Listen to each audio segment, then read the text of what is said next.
Good morning from St. Petersburg. It's October 17th and it is 5:55 a.m. We don't have any sun here in Florida yet. In St. Petersburg anyway. Sun may be up somewhere, but it's not up here yet. So what you're looking at, of course, is the city of St. Petersburg. People driving around with their headlights on, and I guess they're off to work. Happy Friday for all those that work and are waiting for the weekend. You're all happy it's Friday. It may be payday. Most people get paid on Fridays, or they used to in the old days. Things change.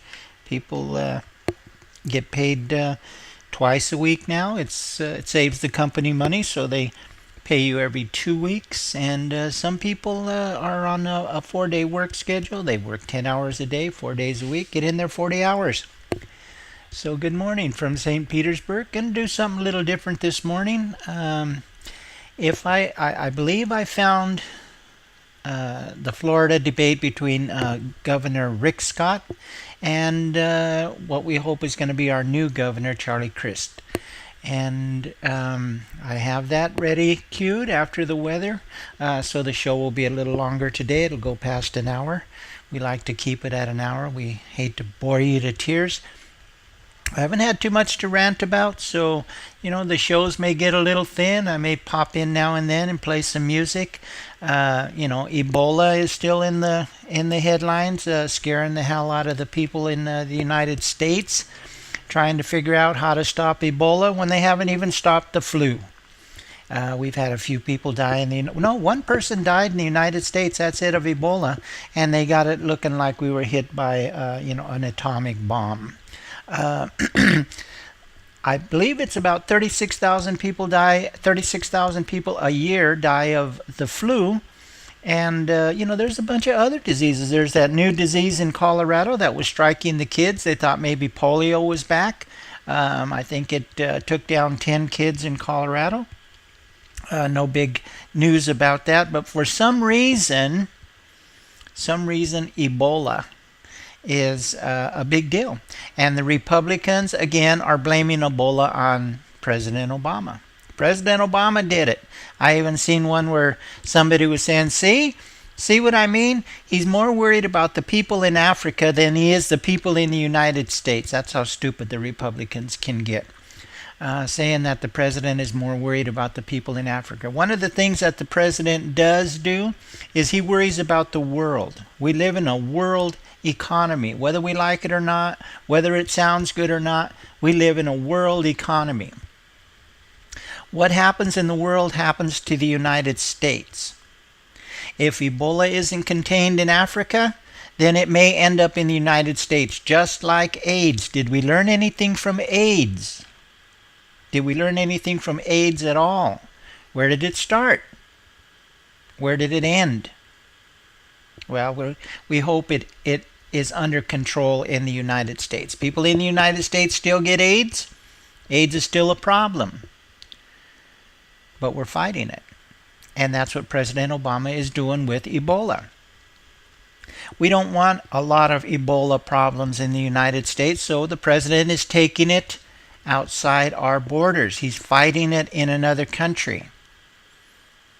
A lot of people think that he's doing the right thing. Of course, the Republicans, it doesn't matter what the president does. It's wrong because he's black and because he's a Democrat. In that order. But I think the big problem they're having is that a black man is running the world. And they are running around scared stiff that a black man has the nerve to be president of the United States, has the nerve to display his intelligence, and they just can't stand it. So they do everything they can, including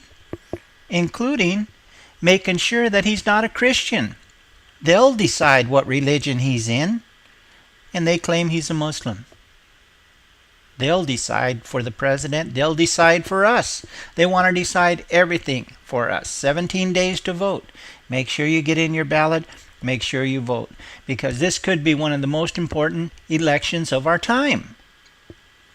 We already see what happens when the Republicans win these small elections.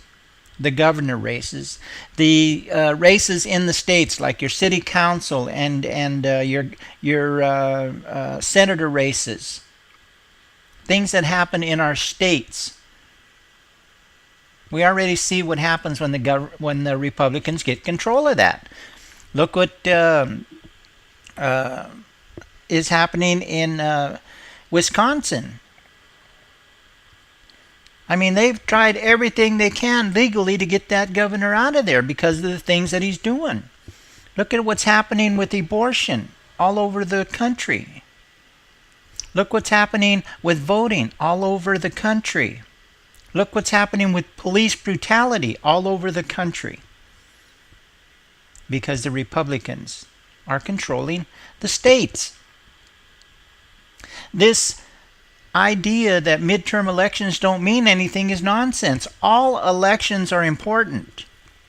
People say, well, you know, both parties are the same. Okay, let's just say you're right. Let's just say both parties are evil. Okay, well, what about the laws? You get to vote on the laws. You don't want to vote on the laws either now? Why? Why don't you want to vote? What excuse do you have not to vote on laws? Here in Florida, we're going to be voting on medical marijuana. I already voted. Nina already voted. What excuse is there not to vote for a law? There's judges there. You don't like them? You don't like the way things are? Vote them judges out. Get a whole new group of judges in there. There's a lot of things other than just Democrat and Republican. You know, if you don't like the way the city is run, vote for new programs. Or vote against new programs, but you have to vote. So 17 days left till election. So get out there and do something with your life. Protesting is fine, but if that's all you do, you're wasting your time.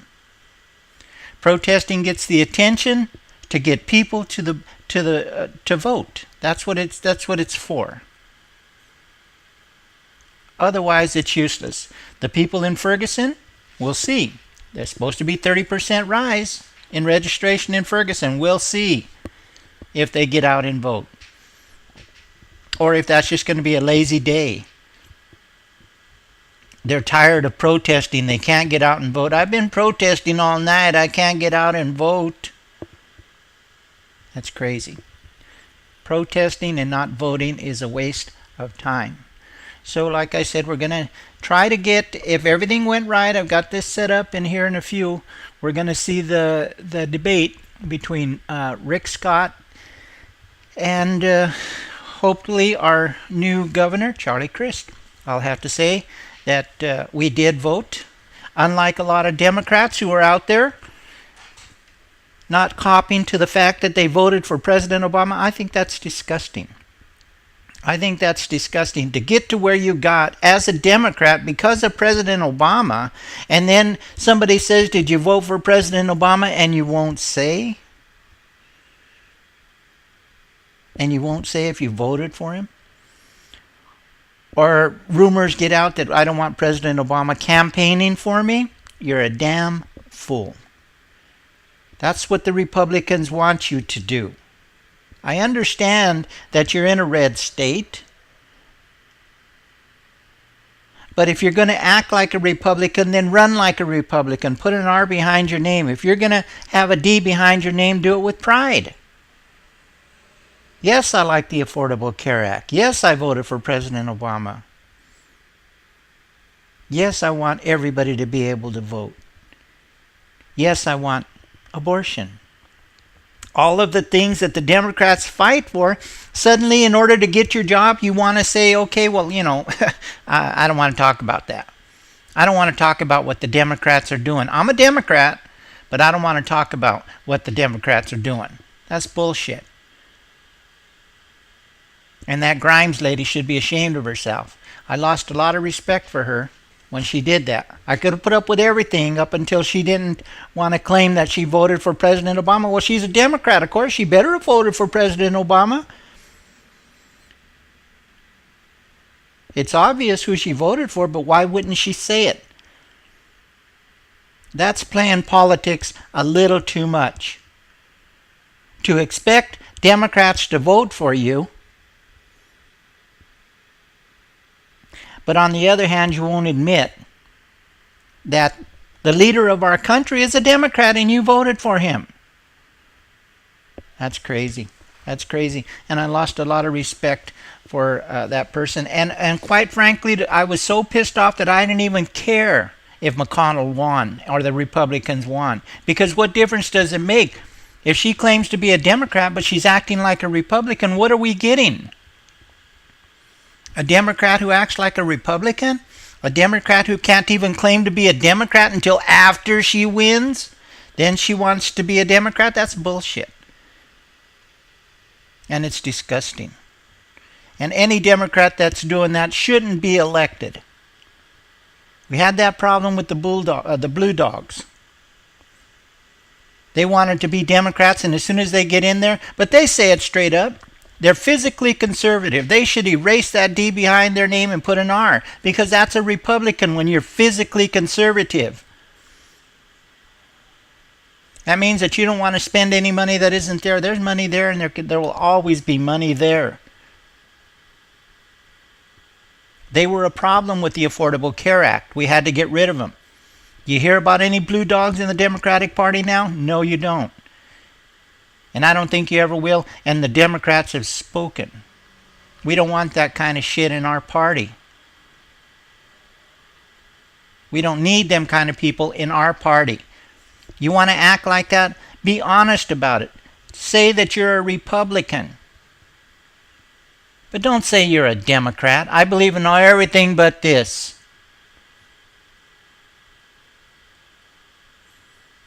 Yeah. If you're a Democrat and you openly say you don't want President Obama campaigning for you, well, if you're in Florida, you would lose my vote in a minute. Charlie Crisp said he loved President Obama. I like Charlie Crisp. I do. I like what he stands for. Now people say, well, he jumps from here to there to here to there. Well, one of the things that I think about somebody who does what Charlie Crisp did, he was a Republican, an independent, and now a Democrat, is that hopefully he maintained a lot of friends that are Republicans and independents, and he's going to bring them to the Democrat Party. That's the way I look at Charlie Crisp. I look at him as somebody who made friends wherever he goes. And hopefully he has convinced his friends that he is in the right place now, and that the Democrats are trying to make the United States a better place to live for everybody. That's what I think. So let's have a look at the weather, and then I will see what I could do about bringing up the debate between Charlie Crisp and Governor Rick Scott. I even have trouble saying that. And you know what? If we get Rick Scott in there again, boy, we're going to pay for it. We're going to pay for it, because I believe this is the last time he can run. And he is going to play hell as governor. You know, that's what they say. I mean, what do they think? He hasn't? They've busted him all kinds of times. You know, he did this thing with Duke Energy. He did that thing with the hospital. And if you don't know what I mean by thing, Google it. All you have to do is Google Rick Scott, and the first things that start popping up will be all of the messed up things that this governor has done to the state of Florida. Now, I'm new in Florida. Nina and I are new in Florida. But we pay taxes here, and we own property here, and we live here. And we want this to be a Democrat state, because we feel that the Democrats are going to do the best for the United States. Now, you may not like what the Democrats do all the time, and a lot of people say that all we want to do is take. Well, you're damn right we want to take. We want to take back some of the things that were taken from us, from the people. Quite frankly, it doesn't matter at my age and at Nina's age that if Rick Scott wins, it's not going to affect our lives. But it's going to affect a lot of other people's lives. Young people in particular. If you're under 55 and these Republicans keep getting elected, a lot of things are going to happen to you. and you have to wake up to that. So let's see if I can bring up the weather. There we go. And we've got Seattle, Washington at 63 degrees. We got Portland, Oregon at 61 degrees. We've got Hayward, California at 57 degrees, and Tokyo, Japan at 66 degrees. San Antonio, Texas is at 62 degrees. Toledo, Ohio is at 56 degrees, and Los Angeles, California is at 66 degrees, and Denver, Colorado is at 42 degrees. St. Petersburg, Florida, 71 degrees. Corpus Christi, Texas, 65 degrees. San Francisco, California, 52 degrees. Tampa, Florida, 64 degrees. Charlotte, North Carolina, 45 degrees. New York, 61 degrees. Santa Fe, New Mexico, 49 degrees. Amsterdam, Netherlands, 63 degrees. Hello, Yvonne. And Santa Rosa, California is 49 degrees. Gaza, 81 degrees. Tel Aviv, 81 degrees. Jerusalem, 81 degrees. Hilo, Hawaii, 76 degrees. Rotterdam, Netherlands, 63 degrees. Hong Kong, China, 79 degrees. And Ferguson, Missouri, 57 degrees. And that's your weather from around the world. So what I'm going to try to do, and if everything goes right, we are going to have a look at this debate. That's what we're going to try to do. We're going to try to have a look at this debate, and we're going to see the insanity that happens here in Florida. But I'll tell you, I love Florida. And, whether the Democrats are running it or the Republicans are running it, it doesn't affect Nina and I on a daily basis. The only time that this stuff really affects us is when we get involved in information, trying to get information out. Trying to let people know that why they should vote and why they should vote for the Democrats. Like I said, in reality, this doesn't affect me personally. None of this. It won't matter if the Democrats or the Republicans win. It doesn't matter right now that the Republicans are in control. Our life hasn't been a total hell. Quite frankly, our life has been pretty good. And that's under the rule of the Republicans. Now, I feel that if the Democrats get in there, life is going to be better for other people. Minimum wage. People need to make more money an hour. $10 isn't even good enough. They need at least 15. And there's a lot of companies that are saying, hey, we can't afford that. We're just a little ma and pa. Well, hopefully they'll have some exemptions for these people, or hopefully they'll be able to apply for some kind of help to pay. But we've got to take the money away from these people that are making billions of dollars a year. And they're taking that money and turning it against us. They're taking that money and taking it overseas and investing. They're making it in the United States and they're investing it overseas. And then they're expecting our military to go over and protect them, like in Syria, like in Iraq, and maybe even in Ukraine. We've got to get over to Africa and see what we could do about Ebola. Fortunately for the African people, they do have resources, because this is going to cost, and somebody's going to pay.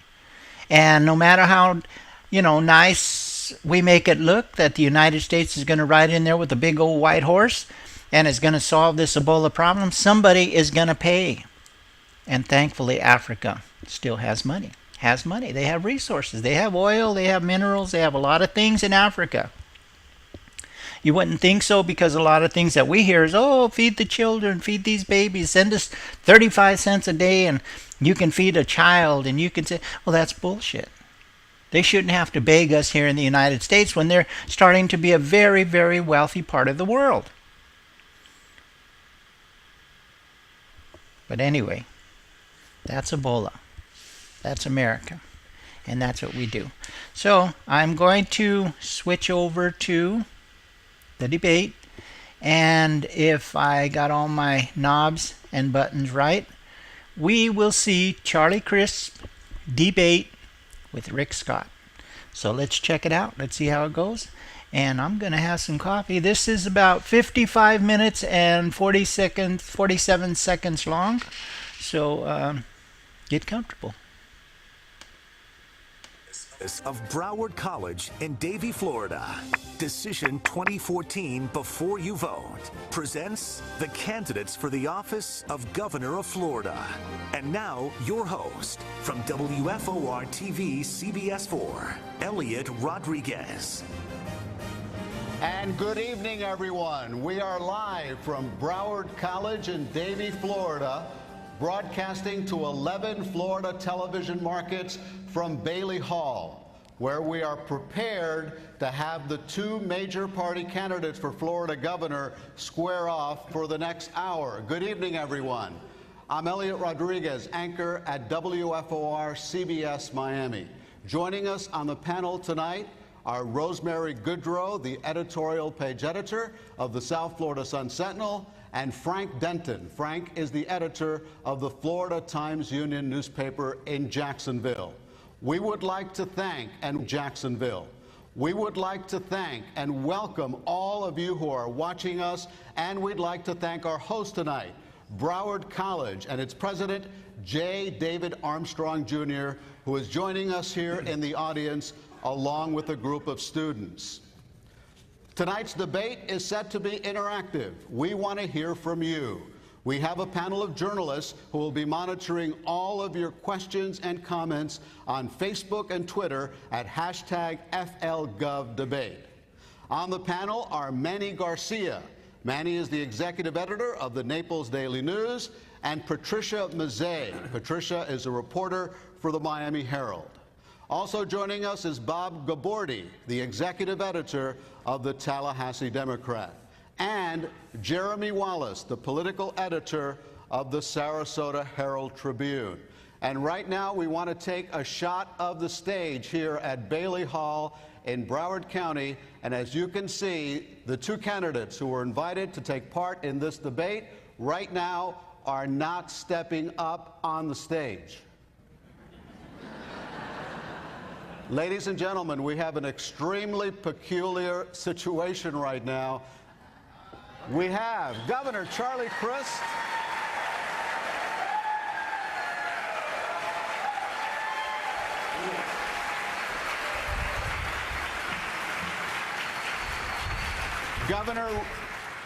Florida Governor Rick Scott, our incumbent governor, and the Republican candidate for governor is also in the building. Governor Rick Scott, we have been told that Governor Scott will not be participating in this debate. Now, let me explain what this is all about. Governor Crist has asked to have a fan, a small fan, placed underneath his podium. The rules of the debate that I was shown by the Scott campaign say that there should be no fan.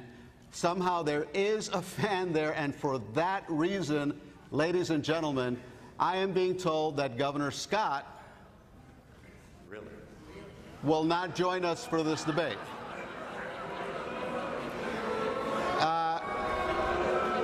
Ladies and gentlemen, this is a debate. Rosemary Goodrow, I don't know, what can we say? Well, that's the ultimate pleading of the fifth I've ever heard in my life.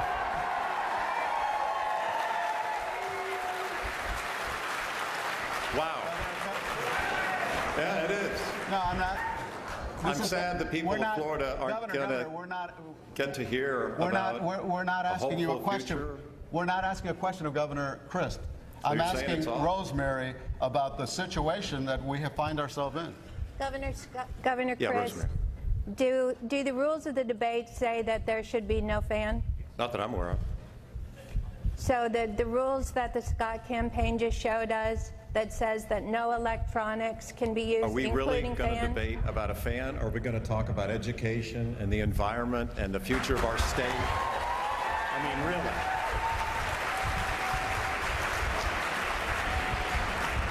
There are serious issues facing our state.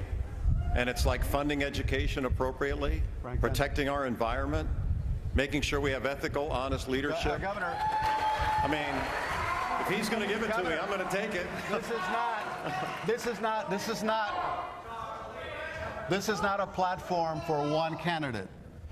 We're hoping that Governor Scott will join us on the stage. Well, and I that'd be am great. told that Governor Scott will join us on the stage. In all fairness to Governor Scott, I was shown a copy of the rules that they showed me that said there would be no fans on the podium. And They're my fans. Very strange.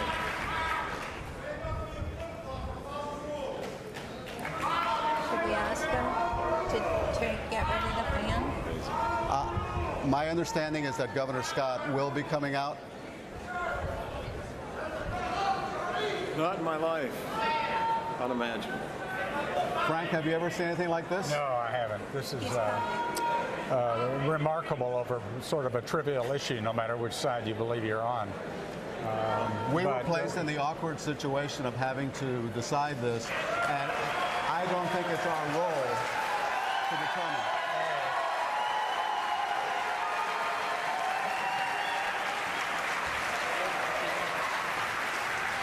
Governor, thank you.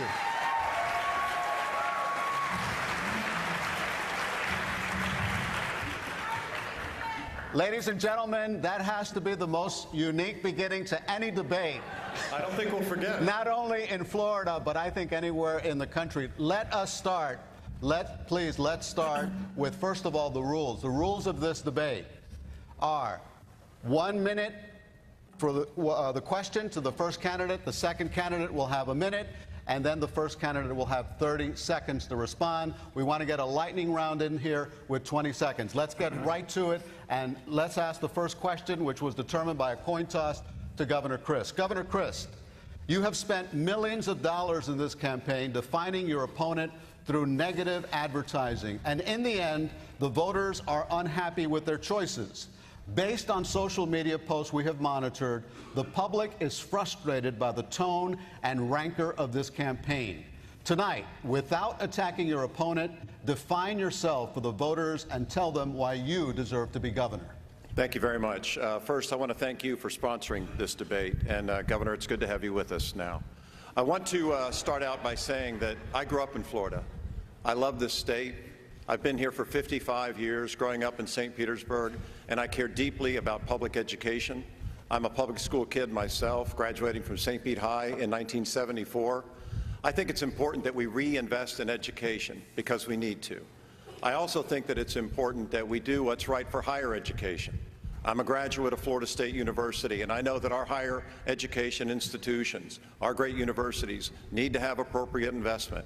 And finally, I know that it's important for the future of Florida that we get focused on the middle class and job creation, creating jobs that pay well, not just minimum wage, although I think we need to raise the minimum wage, but we need to give an opportunity for people in the middle class to do better for themselves and their children, and it all starts with a great education. Thank you, Governor Christ. Governor Scott, same question to you. Sure. First, I want to thank everybody at Leadership Florida for the opportunity to be here. I want to thank my wife, who's been with me since I was 19. We've been married 42 years, and we are blessed with 2 wonderful daughters, 3 grandsons, who hopefully are. My almost 3-year-old is able to see tonight. He got poked in the eye today at school. But why should they elect me as governor again? I grew up in a family that struggled. You saw the ads in 2010. It's embarrassing my mom called me a good boy, but she was a wonderful mom. She was willing to divorce a husband that was abusive, which gave me a shot. If she had not divorced that man, I don't know what my life would have been like. She remarried, 5 kids. They struggled to put food on the table. We lived in public housing, but she told me, Rick, if you'll go to church a lot, if you'll study hard, make straight A's, if you'll be an Eagle Scout, then you have a shot at the American dream. I ran in 2010 because I believe in the dream. Thank you, Governor I've Scott. led that dream. Governor Christ, your rebuttal. Yeah, well, I think it's important that we reinvest in education. We talked about that earlier, and unfortunately, Rick Scott cut education by $1.3 billion. You can't do that. You can't cut education to the bone that way and expect our children to get a good, solid education and have an opportunity going forward to have a good employment and a great career. So I think we have to focus on that. We have to have a laser focus on it, in my view. And we also have to focus on our universities, as I stated before. Again, unfortunately, Rick Scott took $300 million away from our universities his second year. The next question from Rosemary Goodrow to Governor Scott. Governor Scott, you claim Florida lost 825,000 jobs because of Charlie Crist. Can you tell us what Governor Crist specifically did to cause those job losses? Sure. Actually, it was 832,000 jobs that were lost between 2006, when Charlie got elected, and Jeb Bush left him with a great economy. And by the time he left office, unemployment went from 3.5 to 11.1%, the second highest increase in unemployment in the country. Here's what he didn't do, and here's what he did. Step one, he raised taxes. He raised taxes on our citizens by $2.2 billion. $2.2 billion. You should never raise taxes, especially after he said he wouldn't, but in a recession where people can't afford it. He said if you have a child that's going to go to university, he said it's going to cost you more money. He wasn't willing to call on companies. I talk to companies all the time. Charlie wouldn't call on them. He wouldn't help economic development efforts. He raised regulation. If you think about building a business, I want to build those businesses to be in Florida. Lower taxes, less regulation, streamline the permitting process. That's why we lost 832,000 jobs while Charlie was governor. Governor Crist? The people of Florida know that I didn't cause the global economic meltdown any more than, thank you, any more than Rick Scott caused the national economic recovery. People are smarter than that. They understand, and they understood that we were serving in a difficult time, and we had to make tough choices, and it wasn't easy, but we got Florida through. One of the ways we got Florida through was to work in a bipartisan way, to work with people across the aisle, to take the recovery money and help us make sure we didn't have to fire 20,000 school teachers. That is something that Rick Scott said was an absolute mistake. What would he do if we have a double dip and something goes wrong with the economy again? Because of politics, not seek help? Charlie's campaign slogan should be Charlie Crist, powerless for the jobless. What you just heard is he couldn't do anything. He wanted the job as a governor, but he didn't want to call on companies. He didn't want to do the tough things. He didn't want to cut regulation. He didn't want to do the job. He spent all of his time trying to be vice president and then run against Marco Rubio for the Senate. He lost 3,000 teachers lost their job while Charlie was governor. 832,000 people lost their job. Thank you, Governor Scott. Frank? Governor Crist, you support, as you said, you support raising the minimum wage, and I think you've said you'd raise it to $10.10. The other side of that is that points out that there are many small businesses that are struggling to keep the doors open, to keep operating. Why should government tell them what they should pay their employees? I think it's important to raise the minimum wage because it's very hard for people to get by on what the minimum wage is today in Florida. $7.93 is not enough to make ends meet. Raising it to $10.10 would be a 27% increase in income for hundreds of thousands of Floridians. What a difference that would make in the economy. More money they would have in their pocket to be able to go to mom and pop small businesses around the state, have the opportunity to in turn help those businesses do better and pay their employees more. You know, things aren't great in Florida right now. I've recently been on a kitchen table tour talking to real people, and they are challenged. Some of them have to work 2 and 3 jobs to make ends meet. That's not right. Florida can do better than that, and we deserve better than that. You deserve to have a governor who will fight for you, fight for raising the minimum wage, fight for equal pay for women. Rick Scott is against both. It's unfortunate, but we can fix it, and I look forward to it. Governor Scott. So Charlie is a lot of talk, but Charlie's not a lot of action. He had the opportunity. He voted against minimum wage when he was in the Senate. He didn't think it was the right thing to do, so he voted against it. But you know, here's the problem. I want jobs. Charlie lost 832,000 jobs, and he wants to lose more. The CBO says 500,000 jobs will be lost if Charlie gets his minimum wage increase. I don't want any of those individuals to lose a job. I know what it's like. I had parents that didn't have a job. I had parents that watched their home almost be repossessed, their car being taken. Charlie doesn't worry about those people. He doesn't know what it's like to be like that. Charlie is the zero-wage governor. 832,000 people went from wages to zero wages when Charlie was governor. Governor Christ, you have a rebuttal. Rick, there you go again, trying to blame the global economic meltdown on me. It is unbelievable that he would continue to say that, but he says it. And he also says that he created all these new jobs all by himself. You just can't trust Rick, and it's sad, it's unfortunate. You know, he has spent so much money on television advertisements. The media themselves has said they're the most negative ads that have ever been aired in Florida and the most dishonest. And he's continuing that dishonesty today. When he tells you that I lost a bunch of jobs or he brought them back, it's just not true. Your time's up for the rebuttal. Right now, we want to hear from the voters. This debate is connected through social media, through our social media panel. So let's find out what the voters are saying through social media. Let's go to Manny Garcia of the Naples Daily News. And Manny, what's trending on social media right now? And we need you to ask a question of Governor Scott. Well, the fan.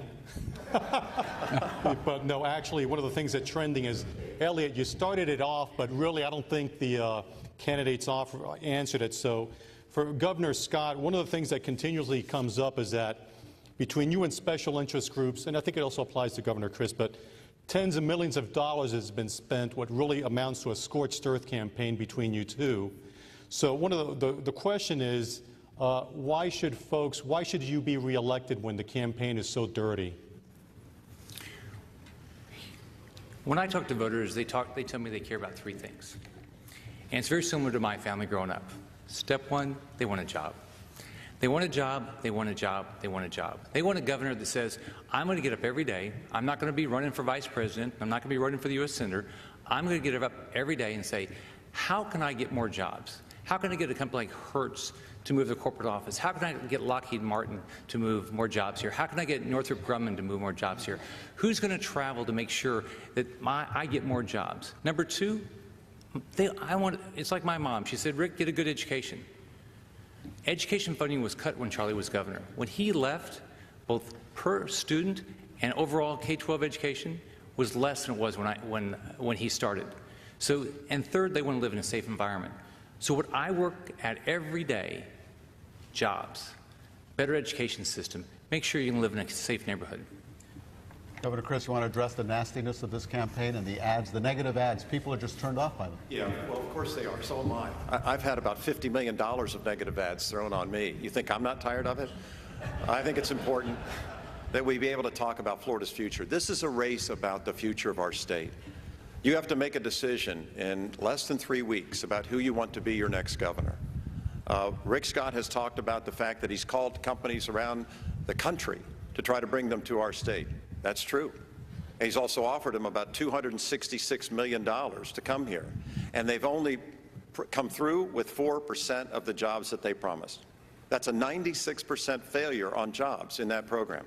Now, what would I do with that $266 million? What I think is the right thing for you, what I think is the right thing for Florida. I would invest that money in Florida small businesses, make sure that they have a fighting chance. I think we need to protect Florida first instead of bringing companies from outside the state that cannibalize our own businesses. It's important to be focused on the Sunshine State, doing what's right for our people, and make sure that they have a fighting chance and a fair shot in somebody who will fight for you. Governor Scott, do you have a rebuttal? Sure. I mean, this is all talk versus action. Charlie had the job. He didn't want to do the job. He didn't want to call on the companies. And what's interesting is, why wouldn't he want Hertz to move a corporate office here? Why wouldn't he want Northrop Grumman to add jobs, pay $85,000? Hertz, 700 jobs, average income $102,000. We have 261,000 job openings in the state right now. Average income for the top 25 in demand, $27 an hour. And that's not what Charlie wants? Thank you, Governor. The next question will be to Governor Christ.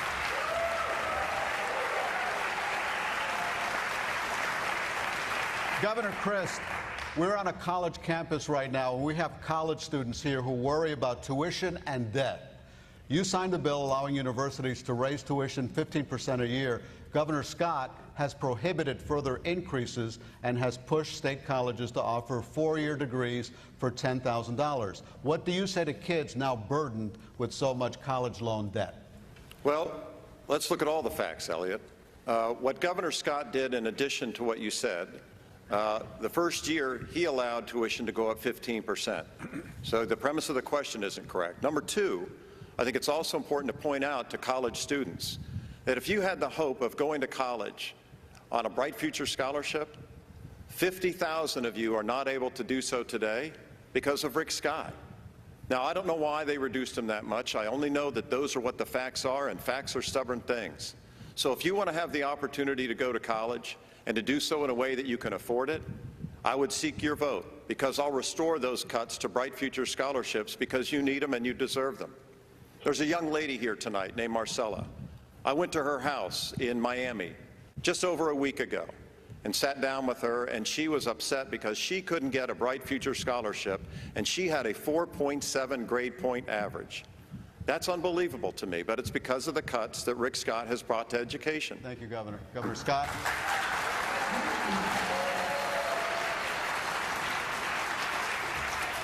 So Charlie is not concerned about the facts. He'll say anything. If you want to get the facts, go to factsforflorida.com. Factsforflorida.com. You can follow the truth. So first off, Bright Futures. The legislature, both under Charlie and me, raised eligibility. But because of Charlie's 15% plus inflation, tuition increases every year, when you think you get a free ride through Bright Futures, you don't anymore because of Charlie's increase. Charlie, when you think about a prepaid, think about a brand new parent. Think, I'm going to save my money, make sure my child can go to university. It was $102 when Charlie started. When he left, it was $253. We today have the highest funding for K-12, highest funding for state colleges, highest funding for universities in the history of the state. And we stopped Charlie's tuition increase. So now 18,000 families this month got back $200 million. $200 million back in their pockets. Governor Chris, your rebuttal? Sorry. Your rebuttal? Yes. You know, Rick talks about telling the truth. That's an interesting thing to assert from a guy who ran a company who had to pay the largest fine for fraud in the history of the United States of America. The truth hurts sometimes. And Rick, this is also a fact. You pled the fifth 75 times so you wouldn't have to answer to questions involved in it. That is not the kind of leadership that Florida deserves. Thank you, Governor Chris. Audience, please hold your applause so we can get as many questions as possible. The next one from Rosemary to Governor Scott. Governor Scott, environmentalists are unhappy that you cut the budget for water management boards, eliminated the department that regulated big new housing developments, and in a record high budget year gave only $17 million to the public land buying program, Florida Forever. A budget says a lot about a leader's priorities. Where does the environment rank in yours? Sure. So here's what we've accomplished so far. When I took office, it was a big surprise to me that Charlie had sat on his hands while we had a decades-old lawsuit over the Everglades. So I went about, I sat down with the Department of Justice, Interior, EPA, Corps of Engineers to try to settle that lawsuit. I got the environmentalists on board, I got the ag community on board, and we had a record settlement. I went back to the legislature, and they invested $880 million to restore the Everglades, something Charlie didn't lift a finger to do. On top of that, we put $100 million to protect our coral reefs, something Charlie didn't put a dime into. We had record funding for our springs, something Charlie wasn't willing to do. What Charlie was willing to do on the Everglades is go buy land that we couldn't use to restore the Everglades, stop projects that would have helped us. And then on top of that, even on Florida Forever, as we turned our budget around, we started investing. What did Charlie do? Spent less money every year. Thank you, Governor Scott. Governor Chris? Thank you. Florida's a special place. And you need to have somebody who really cares about the state to protect our environment and our Everglades. You know, Marjorie Stoneman Douglas wrote a wonderful book called The River of Grass. In that book, she put forward the thought that if you want to protect the Everglades, you have to buy it. Well, we started doing that during my first term as your governor. And we got a lot of it done. We were able to get about 26,000 acres that we could now make pristine and hold and preserve and restore the natural flow of water south. What happened after Rick Scott got in? What happened is that he started the discharges that were coming out of Lake Okeechobee and polluting the Caloosahatchee River near Fort Myers and Cape Coral, as well as the St. Lucie River on the east coast of Florida. In fact, when he went to the east coast to look at it on the Treasure Coast and what was happening in the Indian River Lagoon, he wouldn't even get out and talk to the people. They were so upset. 500 of them showed up. He wouldn't show up to talk to them or answer their questions. It's a pattern. It's Chris. So, Chris? go to factsforflorida.com and you get the truth. So Charlie stopped after the state had spent $272 million. $270 million of your tax money was spent on Reservoir A1. Charlie stopped it. If we had finished that reservoir, none of the water would have had to be discharged out of Lake Okeechobee. So if Charlie would have done the right things, maybe he would have spent some time trying to restore the Everglades, but he did nothing on the environment.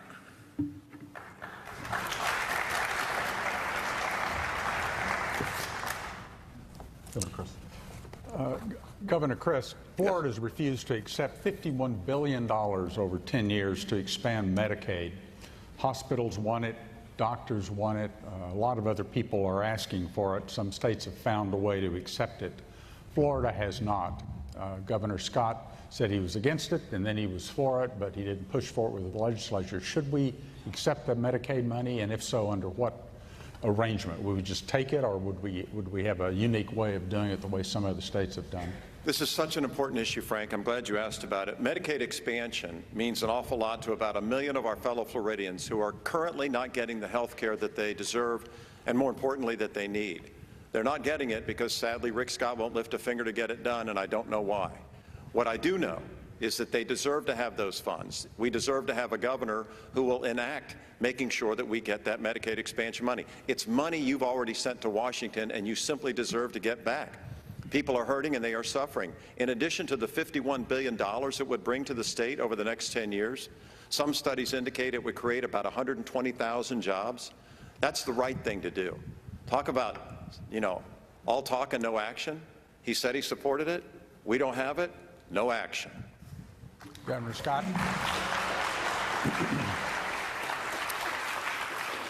Let's go back to the facts here. Charlie was governor. He was sitting in the governor's office. There was a legislative session going on when Obamacare passed. Did he go to the legislature and say, oh, let's pass this because it's such a great idea? No. He called a special session that day. At that point, did he say, this is what I want to get Medicare expansion or Medicaid expansion done? No. Obamacare is a bad law. People are losing their doctors. They're losing their plans. What I said is, as long as the federal government wants to pay 100%, I would not stand in the way. But I'm not willing to do what Charlie did and bankrupt our state. Governor Chris, you have a rebuttal? Well, he's been governor 4 years. I would think that you would understand you don't bankrupt the state. You have to balance the budget. It's in the Constitution. We did it every year of my 4 years as your governor. Thank you, Governor Scott. Thank you, Governor Chris. This concludes the first half of our debate. And remember, our debate is interactive. Our social media panel continues to track your reactions and comments. The candidates will answer your questions when we come back after a 2-minute break.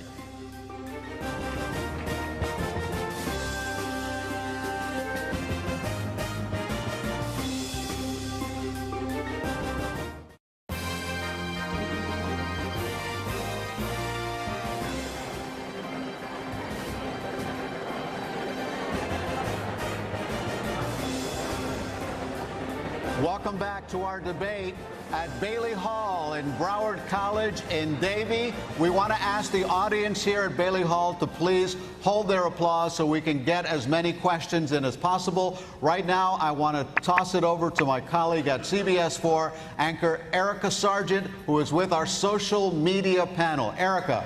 Elliot, thank you. I am Erica Sargent, and hundreds of you are interacting with us on Facebook and Twitter using the hashtag FLGovDebate. And right now, the 3 top trending topics on social media are 1, economy and jobs, 2, the cost of higher education, and the 3rd trending topic is climate change and its impact on Florida. So now we want to turn back to our social media panel, and I'm going to turn it over to Patricia Mazzei with the Miami Herald. So Patricia, with all that we're seeing on Facebook and Twitter, what is the question that you now have for Governor Christ?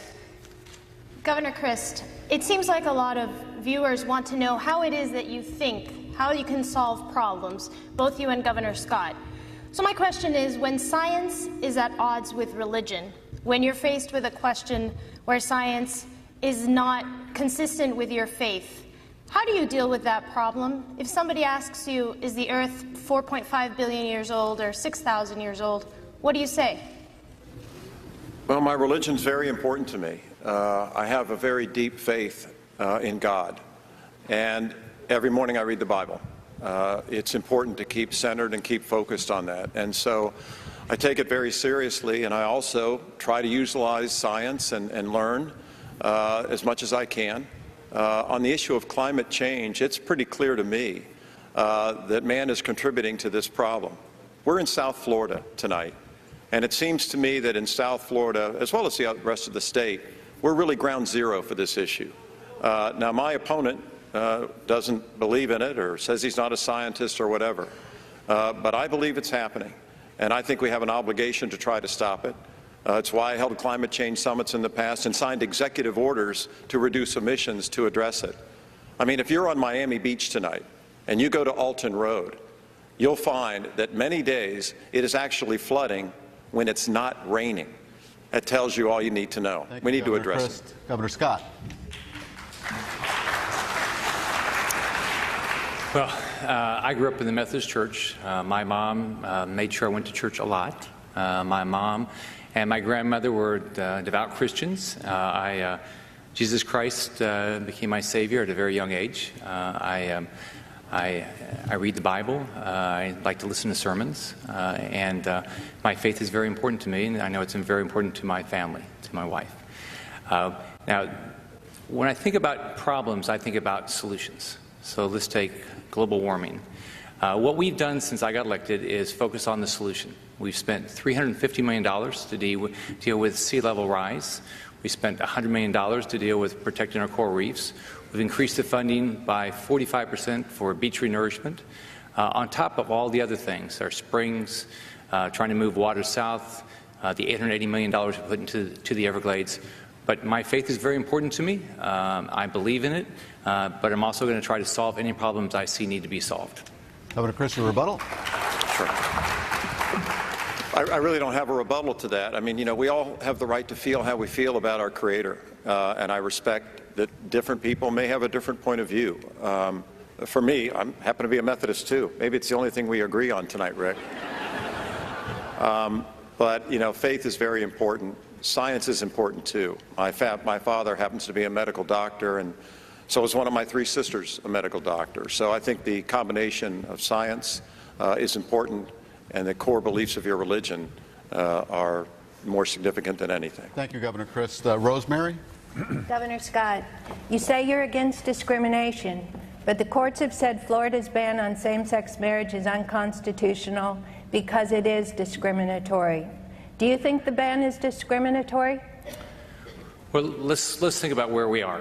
None of us believe in discrimination. I clearly don't believe in any discrimination. In 2008, part of our democratic process, led by Charlie, there was a constitutional amendment passed that said marriage would be between a man and a woman. While I believe in traditional marriage, we've got to understand people have different views. It's going through the court system. My understanding is going to the directly to the Supreme Court. Whatever the Supreme Court decides, they'll decide what the law in Florida is. I will abide by that law. But what's important to me is we need to understand people have different views. Shouldn't have ill will because people have different views. But we have to remember all this was started with Charlie as governor. Governor Scott, I'm not sure I got an answer to the question. Sure. I'm not sure I got an answer to the question. Do you believe the ban is discriminatory? I don't believe in discrimination, but look, I can tell you, I don't believe in discrimination. I believe in traditional marriage. The court's going to decide, this courts, and they'll ultimately make the decision. Governor Christ? I don't believe in discrimination either. And I don't believe in it so much that I believe that gay couples should have the right to marry. And I think the best way to capture this, Rosemary, you tried to get an answer, it's difficult, but I think the best way to capture this is to understand that who is it for us to tell other people who to love? And what is it in our right to tell other people who to marry? I think we've come to a place in American society, and certainly I think Florida is leading the way with the decisions that have been made. This is the right thing to do. We need to move forward. So, Charlie just told you his beliefs today, but if you remember when he gave an interview about this issue before, he said he took his prior positions for political expediency, meaning as a way to win office. We don't actually know what Charlie believes on this issue because he's taken every side of this issue. Okay, thank you. Our next question is from Frank Denton. Governor Christ, education research shows that of all the factors that affect a child's academic success, 2/3 of them are outside the school, mostly in the family and in the community. Especially in poor communities, success in school can be undercut by poor parenting or some other part of unhealthy home life. Should the state have a role in this crucial part of educating our children? And if so, what should it be? The state definitely should. The state always has. I mean, when I went to high school, I played high school football.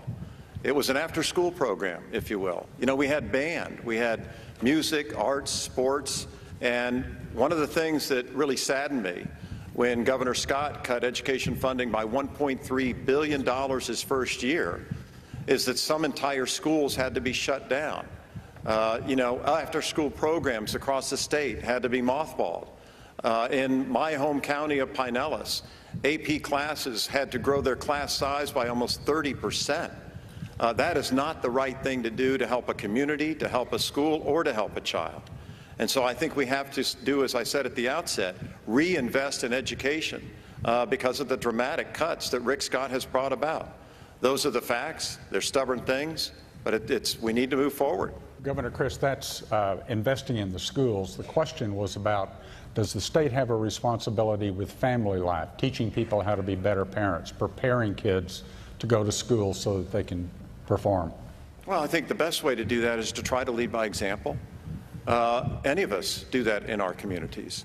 You know, whether you're working with the Boy Scouts or you're working with whatever the organization might be, I think it's important that all of us play a role in that, whether it's the state or the private sector. Thank you, Governor Christ. Governor Scott? Well, first off, I believe in parental rights. I was blessed that I have a mom that was willing to go through a painful divorce while she was pregnant with me because she was married to an abusive man. But I believe that unless you know, we see problems, we need to give parents the opportunity to raise their children. Everybody has different goals for their children. They don't exactly do exactly what we think. But Ann and I had goals for our daughters, and I know our daughters have goals, and their husbands have goals for our grandchildren. I think we need to leave as much parenting as we can to parents. And at school, our job is to educate them to, you know, so they're going to be solid citizens and they can have great careers. But I believe in parental rights. All right, gentlemen, can we move on to the next question? Governor Scott, the next question is to you. Watching everything that evolved around the shooting death of Trayvon Martin and the trial of George Zimmerman, do you think justice was served in that case? Well, I'll tell you, here's what I did, and I first sat down with Trayvon's parents, Sabrina and Tracy. I wanted to make sure they felt comfortable that law enforcement was going to do a proper investigation.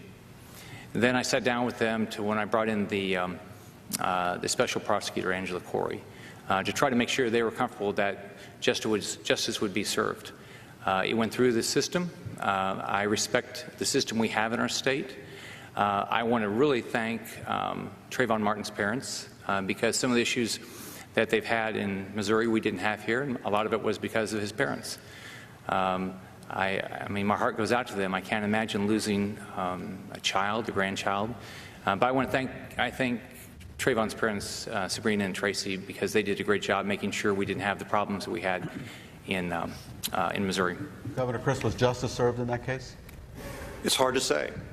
Neither of us were on the jury. So we don't know the facts as well as the jury in that case know the facts. I used to be the Attorney General, and I understand that judging from afar is not a very good idea. What I do know, though, is this stand your ground law needs to be fixed. It's a problem. I know that we have the right to defend ourselves. I think everybody believes in that American premise, and it's the right thing to do to be able to defend yourself and your property. But when it gets to the point and you've got a statute on the books that allows the initiator of an instigation to end up killing another human being after they started the incident, there is something fundamentally flawed with that law.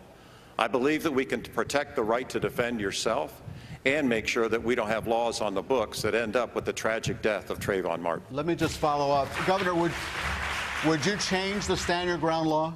No, I would not change the law. I think that death is a tragic death, but I believe in the right to defend yourself.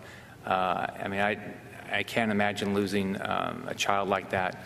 But I've talked to sheriffs and police chiefs. 40 sheriffs have endorsed me. Police Chiefs Association has, and I stand with them that we need to have the existing law in place. Thank you, Governor. Rosemary. Governor Crist, Florida is the Sunshine State, yet we're not in the top 10 for solar power development. Georgia installed more solar power last year than Florida's installed in the past 3 years. Why isn't Florida aspiring to be a leader in solar energy? Florida should be. We should be the global leader in solar energy development. My goodness, we're the Sunshine State. It doesn't make any sense not to do so. So you have to ask, why aren't we doing that? We started doing that during my administration between 2007 and 2011. Unfortunately, with Rick Scott's administration, they are the friends of the utility industry. They are funding his very campaign. And they have laws on the books that make it incredibly difficult for companies that want to develop solar energy in Florida, in the Sunshine State, to be able to do so. So how do you fix it? You elect a different governor who believes in solar energy, believes in wind, believes in renewables, believes in these cleaner energy sources, is not, beholden to the utility companies that keep jacking up your bills like Duke and FP&L. It's just wrong. You need to have a governor who's on your side, who has a bright idea, no pun intended, about solar energy in the Sunshine State, because it's simply the right thing to do. Governor Scott. Well, first off, Charlie doesn't worry about the facts. While he was governor, utility costs went up 30%. They went from below the national average to above the national average. Since I got elected, utility rates have come down 11%. Now we're below the national average. Now, with regard to solar, we need to have an attitude that we want everything, but it's got to be reliable and it's got to be cost effective. If Charlie had his way, we'd go the path of California. What's the path of California? It's a 40% increase in electricity for our residents. If the average person in our state pays right now about $208 in electricity a month, that would be an $80 increase. So Charlie can talk all these things he'd like to do, but it's going to come out of your pocket. A 40% increase because he wants to do, and remember, when he was there, a 30% increase in utility cost.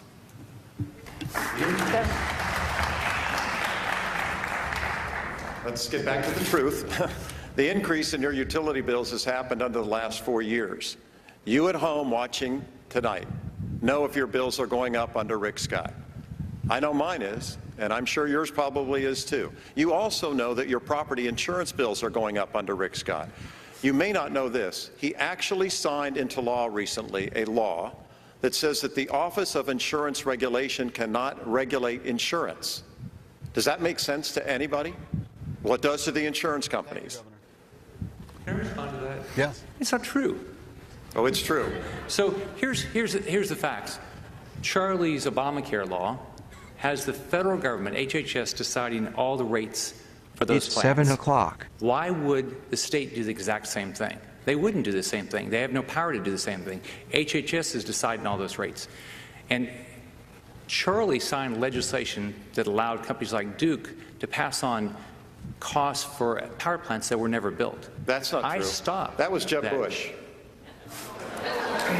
Go.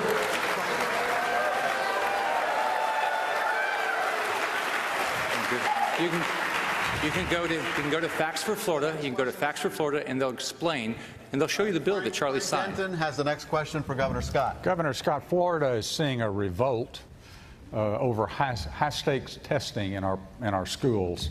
The federal government's played something of a role, but Florida lawmakers have added even more tests and tied them to teacher pay. Are all these tests needed to preparing our kids for the future? Sure. You know, I think what we all believe in is we all want to make sure children get a great education, and we all know that measurement works. It does work. But people are concerned about how much testing we have. The latest concern is how much the federal government's involved. There's in a lot of areas, including education. So about a little over a year ago, I said the federal government, we're not going to use the federal assessment standards, PARC. We worked on legislation, got it passed that said the federal government's not going to data mine our students. On top of that, we said that the curriculum decisions would be made at the local level. Then we moved to Florida standards. And this next year, what I'm going to do is go around and look at all the standards we have, because some of the standards are at the state and some of the standards are at the district, to just make sure everybody knows what the standards are, who's doing them, and do we have the right standards. Governor Crest. There's way too much testing in our schools today. There is. And the reason that is that Rick Scott signed a bill his first year in office that I had vetoed. I vetoed that bill because it put too much of an emphasis on teaching to the test. These learning centers have now become testing centers, our schools. And that's not right, and it's not fair to our children. We need to have somebody like me as governor who served as education commissioner and understands these issues. Under Rick Scott, we have had 4 education commissioners in 4 years. We've got to get our education system back on track. We need somebody who understands it, who actually went to our public schools. I'll do that. I'll make sure it's funded properly. We've got to get it right. So let's look at the results. Step 1, our 4th graders are number 2 in the world in reading. Our 4th and 8th graders had the highest student achievement gains the last 3 years of any large state in the country. Hispanic students have some of the highest graduation rates in the United States. The overall graduation rates for high schools are up, I think, around 4 or 5% since I got elected. Our African-American students had the highest student achievement gains of any state last year.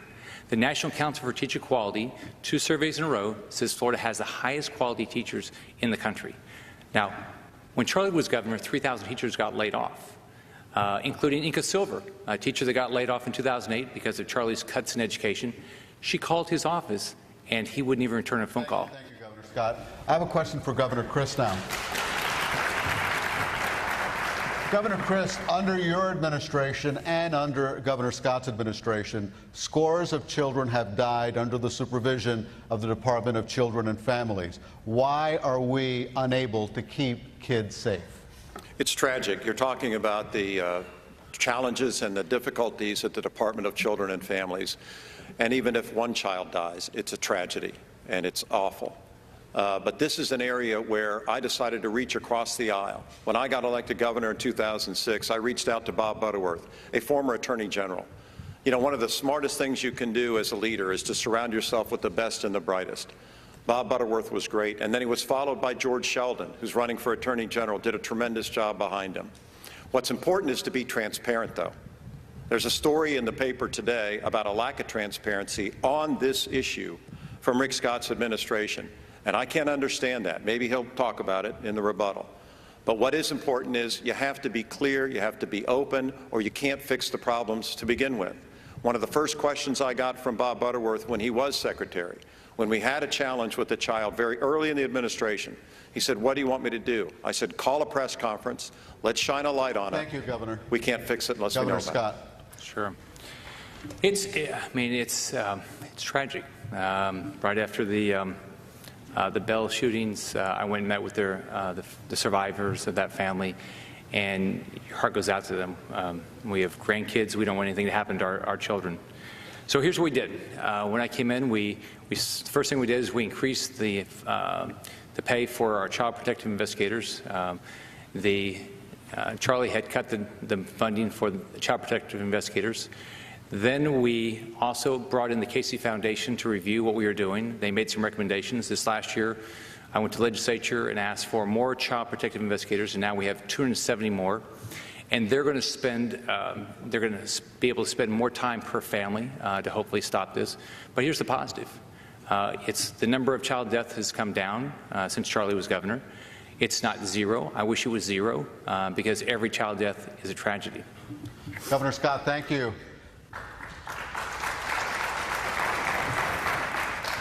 Governor Scott, Governor Christ, now we're going to have a lightning round with some shorter questions. You have 20 seconds to answer the question. I'll ask you, Governor Christ, then I'll ask Governor Scott a different question. And the first question I want to ask you, Governor Christ, is why did you insist on bringing a fan here when your campaign knew this would be a contentious issue?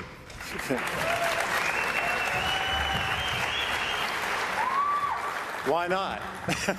You know, is there anything wrong with being comfortable? I don't think there is. Having compassion with other people, we did fine.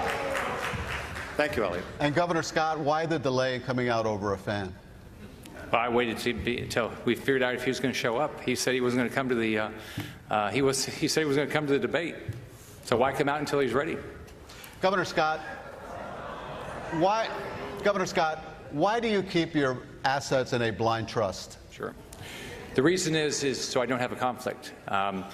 Charlie Crist did a grand jury when he was governor and said that the right thing to do was do what Jeb Bush did and Alex Sink did. Now, Charlie didn't do it. Put your assets in a blind trust so you don't have a conflict. So I don't know what assets they have. The third party runs those assets, and that's what I've done.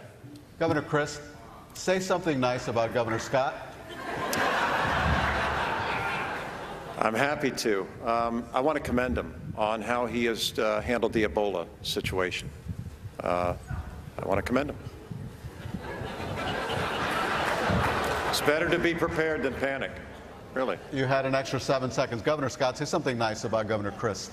That was pretty nice of him. Okay.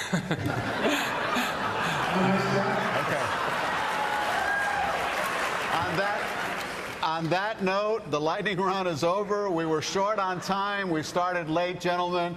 That concludes the question and answer portion of this debate. The candidates will now have 20 seconds for, we'll have 1 minute for closing arguments. And Governor Crist will go first, and that was determined by a coin toss. 1 minute for your closing statement, Governor. Thank you very much. I just want to thank people watching at home tonight. You've seen the differences between Rick Scott and myself. I care about education. I grew up in this state, and I love Florida. I want to do everything I can to make sure that the middle class has an opportunity to do better than you're doing under Governor Scott. I want to make sure that we invest in Florida businesses first, that they have a chance to employ more people instead of bringing big corporations from outside our state. And I want to make sure that we protect our beautiful environment. I love the water, and I love being out on the water in Tampa Bay and my home. And I want to make sure for future generations they have the opportunity to enjoy the beauty of this great state. I'm asking for your vote. I would appreciate it, whether you vote by mail, you vote early, or you vote on November 4th. God bless you, and God bless our Florida.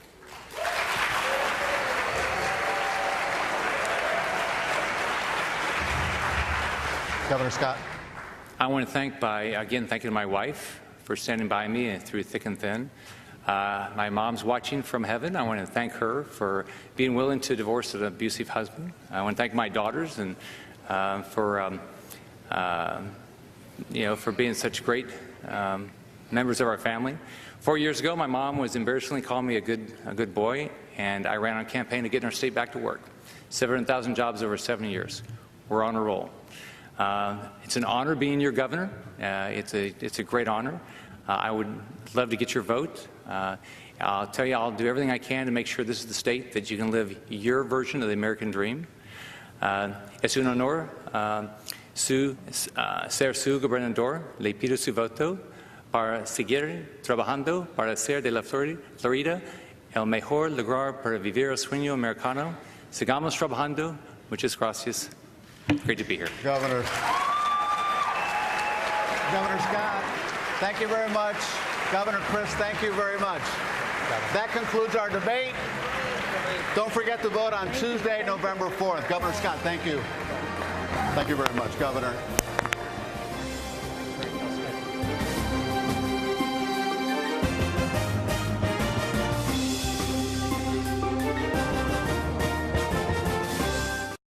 C-SPAN's Campaign 2014. Well, that was an interesting little show there. As you can see, that's what we're dealing with here in Florida. I keep forgetting that Charlie Crist is from St. Petersburg. I'm glad that he reminded us. And maybe, it's always a nice thing to be from the city of the governor. Nice things happen in a place where the governor is from, and hopefully St. Petersburg will benefit from Charlie Crist being governor. But one of the things that I wanted to say, they were talking about Medicaid. And when Nina and I first moved here and we bought this house, one of the reasons that we bought the house is because what we looked at was our property taxes. And, we tried to buy a house in an area where the property taxes, weren't going to be high. They're high all over the country. So we were looking for, property taxes to be, a little lower. And so we bought the house here because, we could afford the property taxes, So as soon as we moved here, the first thing that happened to us was Governor Scott had a $700 bill. He added $700 to our taxes. So we kind of got messed up. Our taxes were one price, and then after we moved in, our taxes went up $700. Well, that never happened to us in Colorado, so it was a bit of a shock.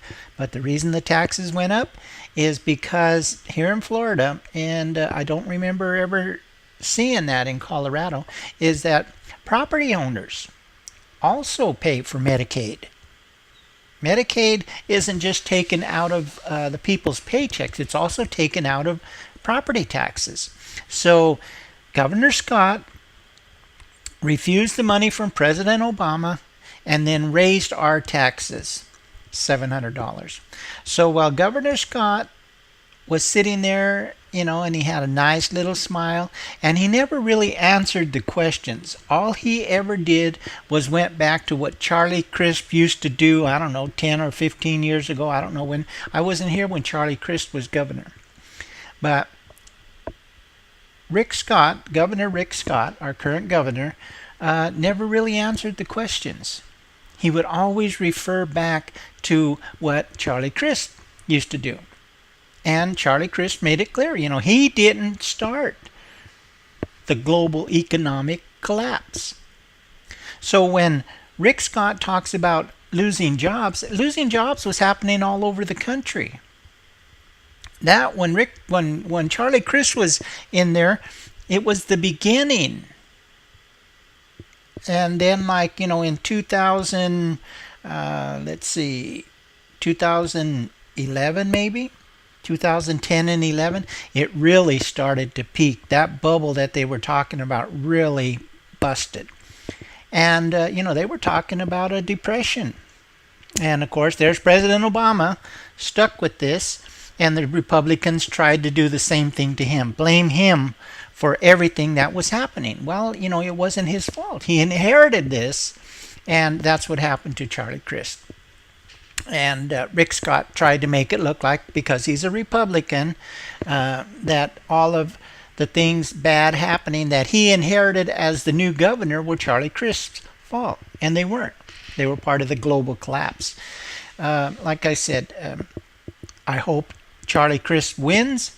But if Rick Scott wins, I don't really, unless he keeps raising our property taxes, see much of a struggle for us personally. But if you're younger, you're trying to go to college, you're trying to buy a house, the insurance rates and things like that, you're going to have a problem. So, if you live in Florida, them are your decisions. Make up your mind. But more importantly, vote. I'm Artstarzz. Our show went a little longer this morning. It's Friday, October 17th. It's 7:15 a.m. That's just my opinion. And also, that's the opinion of Charlie Crist and Rick Scott, a governor and somebody who's running for governor. So have a good day, good morning, good whatever.